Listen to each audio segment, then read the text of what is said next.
It's early in the campaign, and Justin Trudeau is drinking beer in Cloverdale. What a pleasure to be here. Thank you. Cheers. Trudeau is drinking beer today with the hopes that he'll be drinking champagne on election night and celebrating a majority government. And the guy beside him, John Aldag, is one of the Liberal candidates who could help make it happen. If Aldag wins in Cloverdale-Langley City, near Vancouver, he will reclaim a seat the Liberals held in 2015. Cloverdale-Langley City lies southeast of Vancouver and is one of the fastest growing areas of BC. Its name reflects the two commercial centres in the riding.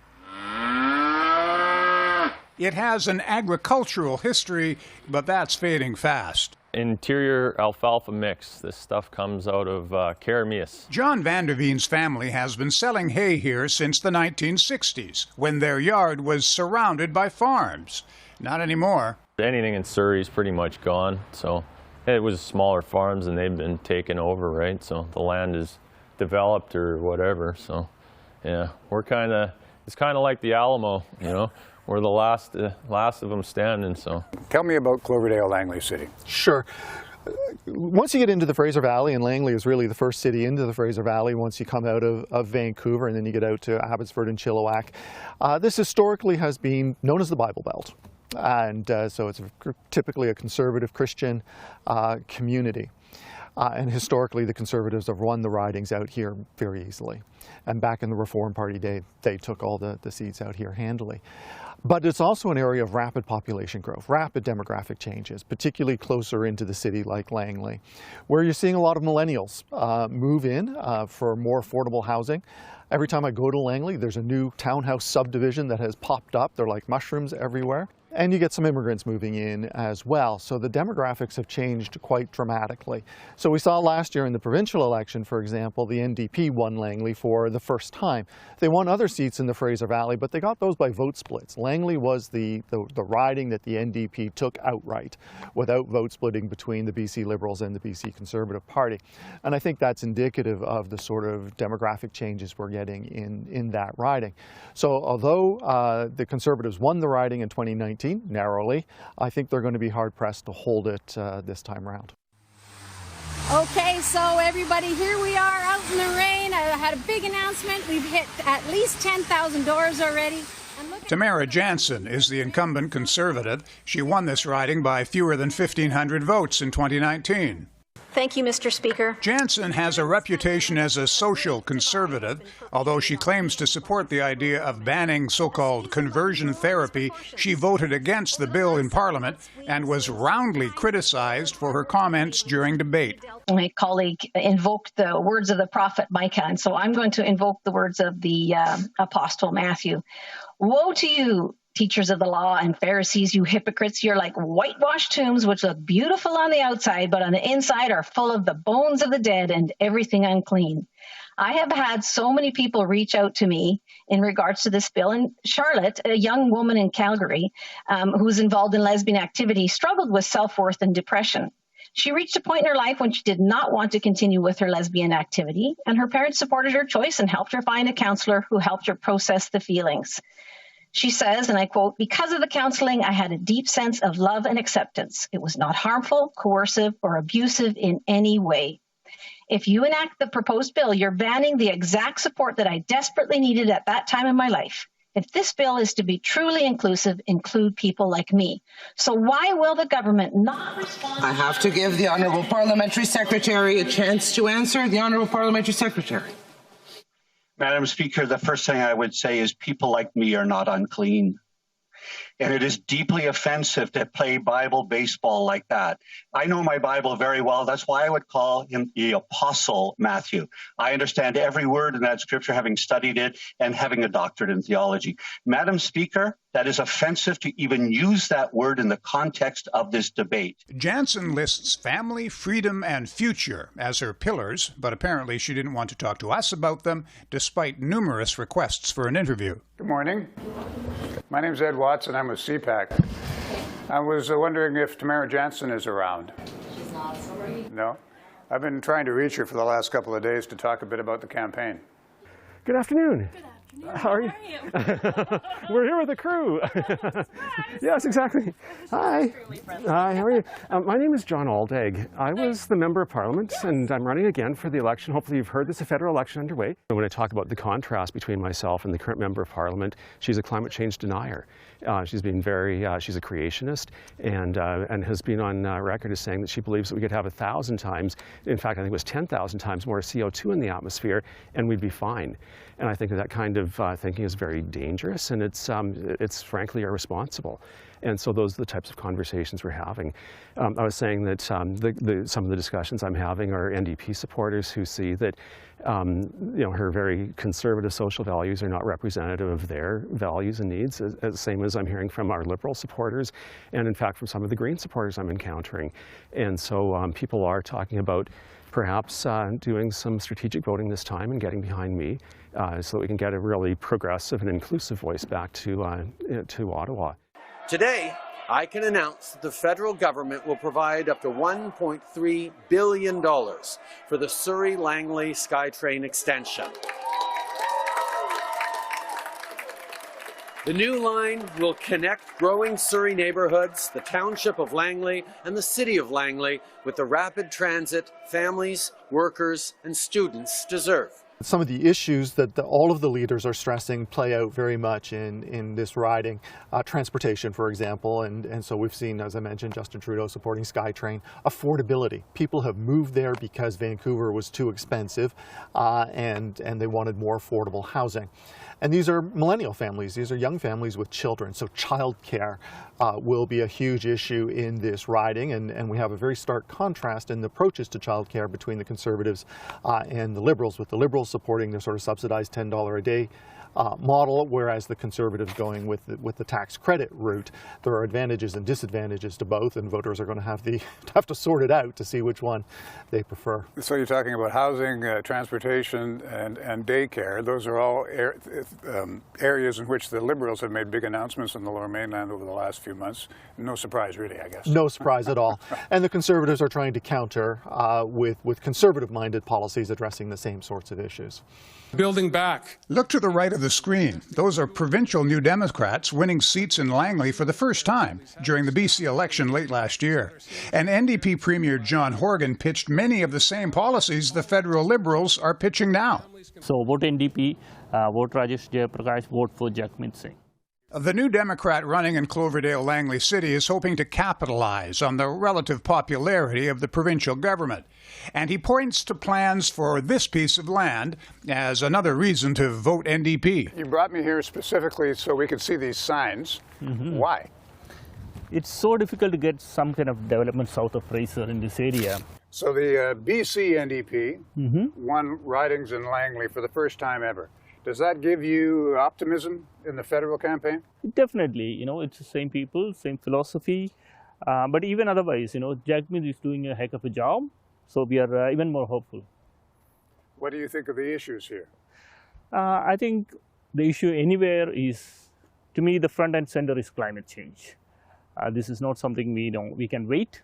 This is not something we can entrust with somebody you can't, believe. Justin Trudeau is all about promises. He's been promising, a universal pharmacare for how many years? 2 decades, and he's promising it again. So is this the guy you want to trust with, things like climate change, which I don't know whether we can wait anymore. Do you have anybody complaining about the timing of the election, that this is not the time to have an election, or kind of cranky about that? I've had people raise concerns about it. I've had people raise questions about it. Why now? Why not in a month, in 2 years? And the response I've had, and we talked about it on the doorsteps today to a couple of people, is that Canada has changed. In fact, our world has changed since 2019. The issues that I campaigned on in 2019 are still very much real. It was things like lifting boil water advisories off First Nations communities. It was dealing with climate change. It was helping families and housing affordability. But I think that now it's this bigger picture about Canadians, our role in the world, on things like vaccine manufacture, on research, on how we treat our seniors, how we had the first wave really was hard on seniors in care homes. And I think that people are wanting to revisit some of the issues that we're talking about. And so the conversation has shifted somewhat. And so back to why now, I think as we come out of this hopefully fourth and final wave of the pandemic, it's a chance for Canadians to really imagine with the various parties who they would like to see leading them into this new future. Show of hands. Who's going to vote for the Liberal Party? Who's going to vote for the Conservative Party? NDP? Well, that'll never happen. People's Party? Nope. Oh, I know. You guys are all Green Party supporters. No? No. Undecided. What's the biggest issue for you? I guess whatever the best would be for your family at the time. You know, if they're going to keep their promise. But my dad always said it's a good idea to change government every now and again, not just leave the same one there. So maybe it's time for a change. What's important? Yeah. Truth, honesty, and politicians that follow through and care about people and issues that matter, and not having an election when our province is on fire. I'm thinking about issues right now with minorities and Islamophobia. Mm-hmm. It's very important right now to think about how we can come to a resolution with those current issues, right? And just listening to the different communities and their concerns and what are the possible solutions we can bring to that. Yeah. Is that going to have an impact on who you decide to vote for? Yeah, definitely. At least knowing that they're considering and that they're aware. Hi, I'm Langley City Mayor Val Vandenbroek. Langley City has about 27,000 people. Our population is actually expected to double by 2050. We are basically the nexus of community south of the Fraser.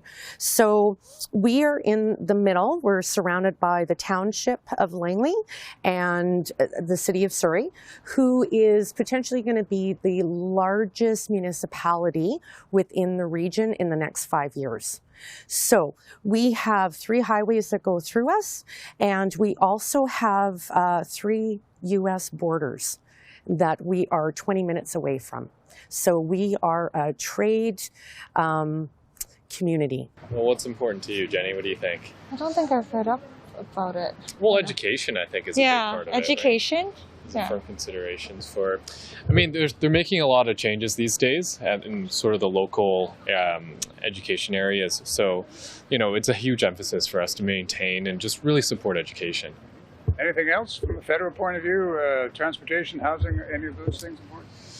Transportation, I mean, certainly we've seen our governments make some back and forth changes to major transportation routes. So we're looking for some consistency there. Anything else? And probably the housing with the foreigners coming in to buy housing. Maybe just stricter rules on making sure who's buying the housing and who's actually living in the houses. Yeah. I wouldn't want to see Trudeau's son kicked out. You know, I think he's just learning. Anything come to mind? Anything? To get Trudeau out and just deep in. And you? Do you feel the same way? Affordable housing would be nice. Because I'm a nurse, so my concern would be appropriate staffing for us in the hospital so that we can care for everybody properly during this time. Yeah. What issues are important to you? That everybody is vaccinated, and they should be double vaccinated before they're allowed in public, because the rest of us don't need to get sick because of stupid people. And I spoke to Mr. Trudeau yesterday, and him and his campaign manager, whoever the guy was, said that they feel the same way, and let's hope they can do something about it. What issues? Yeah. I'm kind of a one-issue voter at this point now.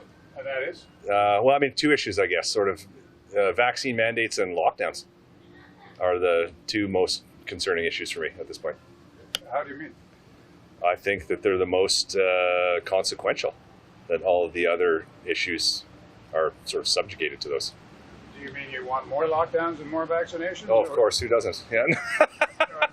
No, I find that that those kinds of restrictions bump up against some of the freedoms and the rights that make Canada and other Western democracies unique. And I think there's a real danger of the fabric of society getting eroded You know, we went from sort of 2 weeks to flatten the curve to show me your papers. And, you know, there's sort of this radical incrementalism that's going on, and it's a bit concerning. But what are the issues for people in this area?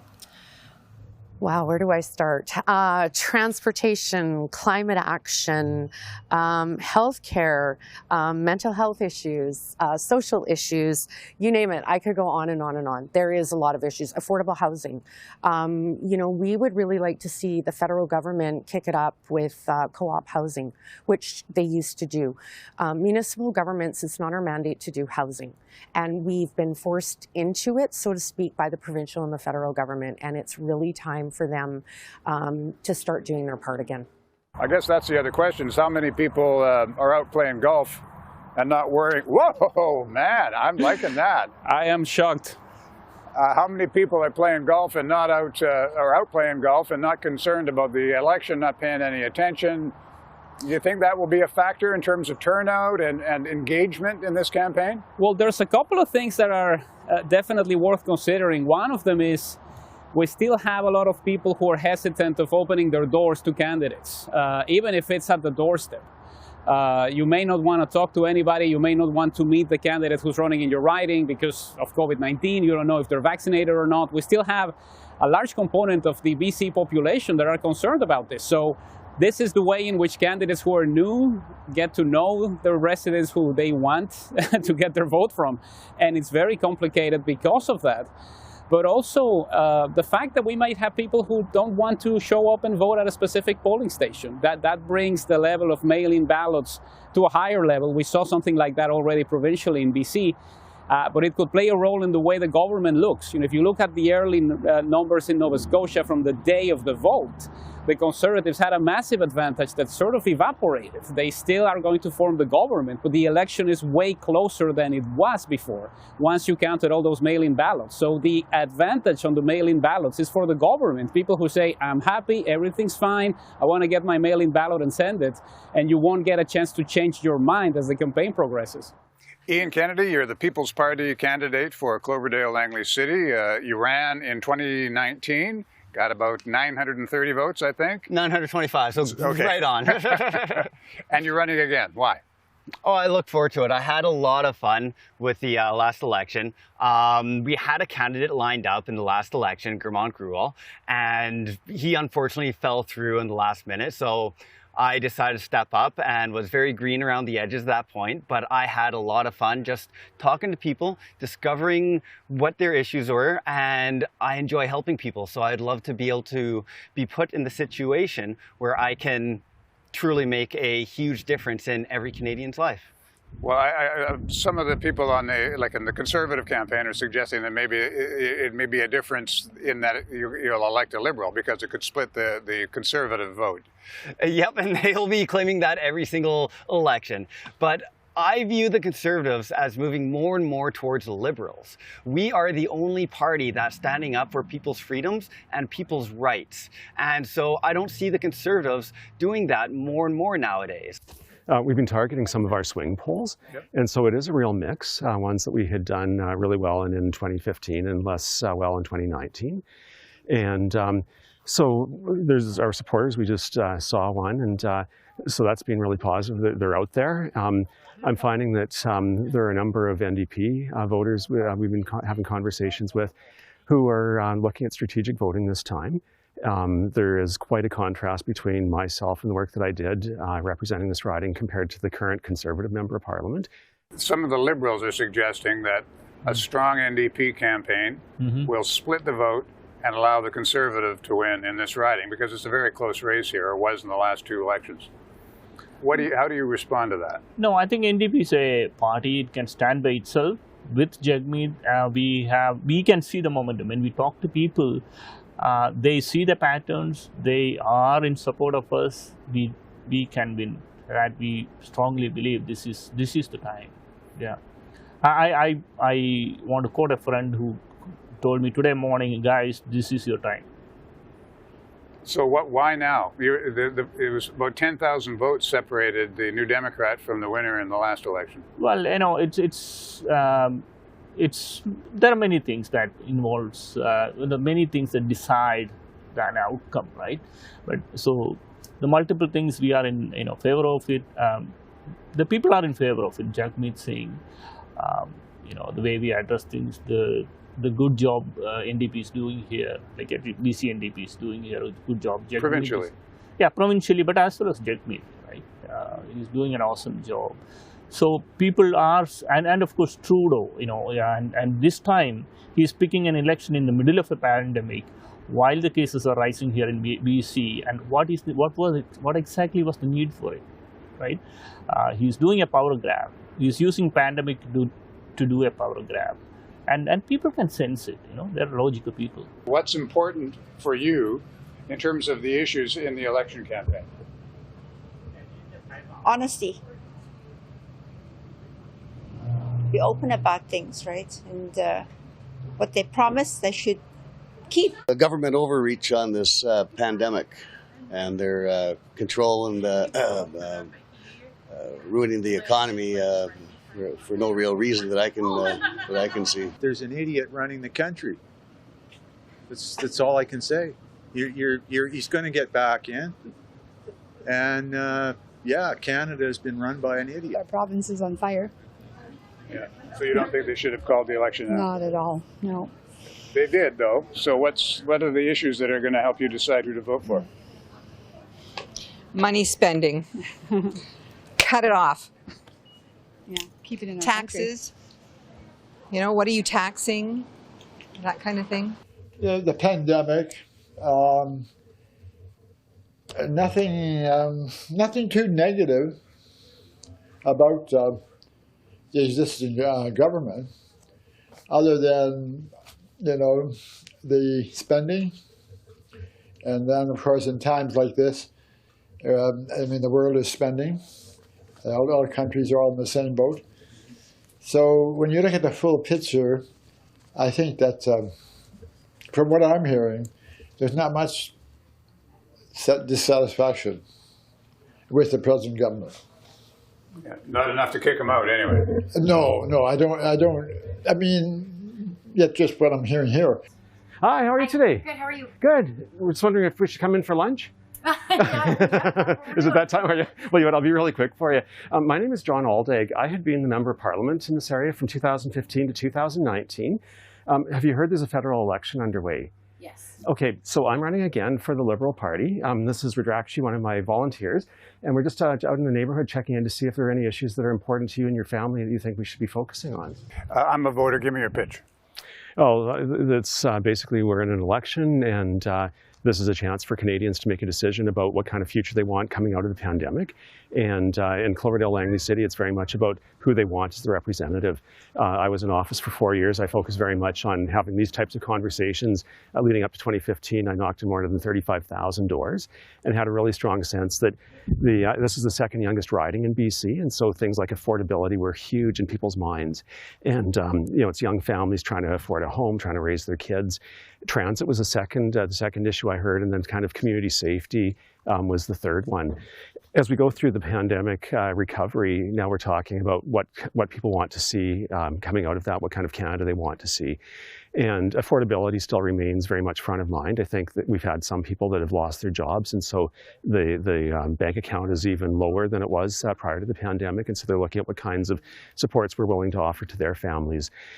Interestingly, we have announced SkyTrain funding, and so transit people who are particularly those on the line are extremely delighted with that announcement. We've been waiting for it for 30 years. Do you get things like the Canada Child Benefit? Is that something your family has received? Yeah. So that was a program we brought in 2015 to help families out. So it's those types of things. It's like like I often hear things like affordability, that families are struggling just to get ahead, especially after COVID. Yeah. Sometimes it's have you heard? Are any of the kids, have they been in childcare? Have you used childcare? Yeah. So we've announced $10 a day childcare with the provincial government. Now it's going to be probably too late for the youngest one here. It's by having conversations like this with families that we can figure out what your issues are, and then try to design programs. For the $10 a day, to be quite honest. Okay, what's the concern with it, or? I just think that it's going to bring our taxes, and I don't need it. So for me, I don't think it benefits us. But I'm sure it benefits other people, but for us, Right, it doesn't. Okay. Are there any other issues that? no, just like I said, the $10 day thing, I'm not a huge fan of. Yeah. Okay.